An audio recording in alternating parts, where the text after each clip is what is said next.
आशा है आप सभी लोग स्वस्थ होंगे। आप लोग हमारा चैनल देख रहे होंगे। आज हम आपको ग्रामर में होमोफोन्स लेकर आए हैं। होमोफोन्स एक ऐसा चैप्टर है जिसमें हम आपको नीचे इस तरह से समझाने का प्रयास करेंगे, जिसमें एक ही उच्चारण वाले शब्दों के अर्थ अलग अलग भिन्न भिन्न होते हैं। देखते हैं कैसे हम उनका वाक्य प्रयोग करते हैं। सबसे पहले वर्ड दिए हैं 8 और 8। उच्चारण सेम है लेकिन मीनिंग दोनों की अलग अलग है। 8 का अर्थ होता है पर। वाक्य प्रयोग इसका हम करेंगे एज ए प्रीपोजिशन, जैसे I live eight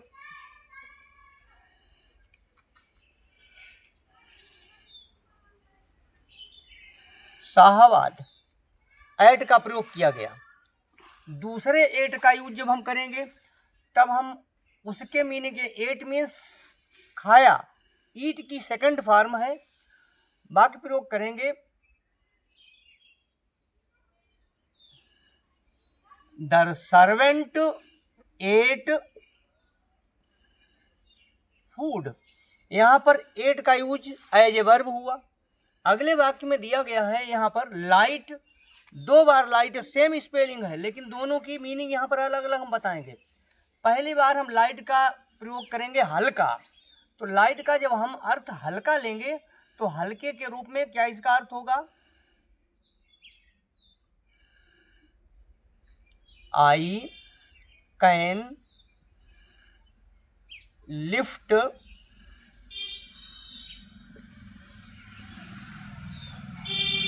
light thing easily.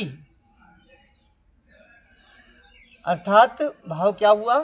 हल्की चीज को हम आसानी से उठा सकते हैं। यहाँ पर लाइट एडजेक्टिव के रूप में यूज हुआ है। दूसरे लाइट में हम जब प्रयोग करेंगे तो क्या करेंगे?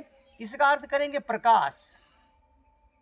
जब प्रकाश के रूप में हम इसका प्रयोग करेंगे तो लाइट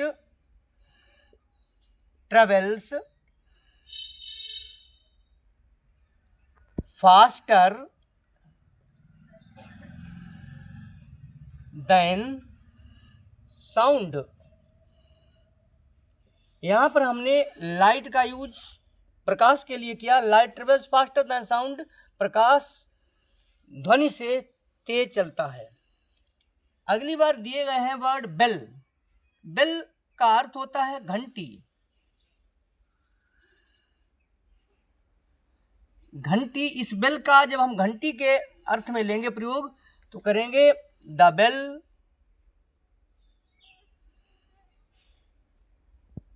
रिंग्स। यहां पर बेल का यूज हुआ घंटे के रूप में, द बेल रिंग, घंटी बजती है। लेकिन जब हम इस बेल का प्रयोग करेंगे, इस बेल का प्रयोग होता है अच्छे के रूप में, अच्छे से या अच्छी तरह। अच्छी तरह, अच्छी तरह के सेंस में जब इसका वाक्य प्रयोग करेंगे तो ही राइट्स इंग्लिश वेल। किसी भी तरह से हम इस भाव में इसका प्रयोग करेंगे। ही राइट्स इंग्लिश वेल। वेल का एज एडवर्ब का यूज हुआ है। ही राइट्स इंग्लिश वेल, अच्छी तरह से वो अंग्रेजी लिख लेता है। इसी तरह से हम होमोफोन्स का प्रयोग करना सीख लेंगे और एक ही उच्चारण वाले शब्दों को आराम से प्रयोग कर लेंगे। धन्यवाद।